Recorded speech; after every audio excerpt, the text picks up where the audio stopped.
ആയിക്കോട്ടെ അല്ലാതെ ഇമോഷൻസിലായിക്കോട്ടെ ഒരു പൂർണ്ണതയിലേക്ക് എത്താൻ വേണ്ടി ഒരു അഭിനേതാവ് എന്നുള്ളതിൽ ഒരു റിസ്ക് തന്നെ എടുക്കുന്നതാണോ ഈ ചിത്രം? നമസ്കാരം.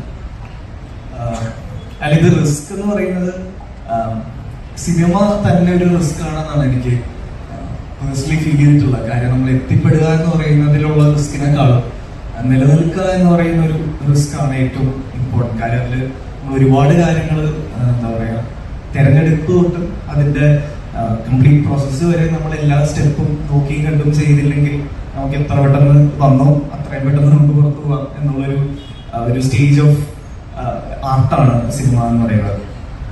ഈ എക്കോയിലേക്ക് വരുമ്പോൾ ആദ്യം തന്നെ റിസ്ക് എടുക്കണം. നമുക്ക് എല്ലാ സിനിമയ്ക്കും ഈ എന്താ പറയാ ഒരു റിസ്ക് എടുക്കുക എന്നുള്ളൊരു കോൺഫിഡൻസ് കിട്ടിക്കൊള്ളുന്നില്ല. അത് ട്രസ്റ്റോ നമുക്ക് ഈ ഡയറക്ടറിനോടും റൈറ്ററിനോടും അല്ലെങ്കിൽ എൻറ്റയർ ടെക്നീഷ്യൻ ആൻഡ് ക്രൂ അവരോടുള്ള ഒരു ട്രസ്റ്റ് ആണ് നമുക്ക് ആ റിസ്ക് എടുക്കാൻ നമ്മളെ പ്രേരിപ്പിക്കുന്നത്. കാര്യം നമുക്ക് നമ്മൾ ചെയ്യുന്ന റിസ്ക് അത് കാണണം, നമ്മൾ പുറത്തായിട്ട് റിസൾട്ടായിട്ട് വരണം.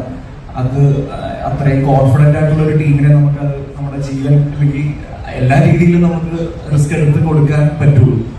അതുകൊണ്ട് എന്തുകൊണ്ടും എക്കോ എന്ന് പറയുന്ന സിനിമയോടുള്ള അല്ലെങ്കിൽ അവരുടെ ടീമിനോടുള്ള ഒരു വിശ്വാസമാണ് ഈ സിനിമ സംഭവിക്കാൻ അല്ലെങ്കിൽ ആസ് എൻ ആക്ടർ എന്നെ എല്ലാ തരത്തിലുള്ള റിസ്ക് എടുത്തും അല്ലെങ്കിൽ കോൺഫിഡൻസ് തന്നതെല്ലാം ഈ ടീമിന്റെ ഒരു ക്രെഡിബിലിറ്റി, ഇവരുടെ ടീമിൽ നിന്നുള്ള ഒരു ആത്മാർത്ഥതയാണ്. അത് ആദ്യത്തെ സ്ക്രീൻ പ്ലേ ഞാൻ വായിക്കുന്ന സമയം തൊട്ട് തന്നെ അതിന്റെ ആത്മാർത്ഥത എഴുത്തിലുണ്ടായിരുന്നു.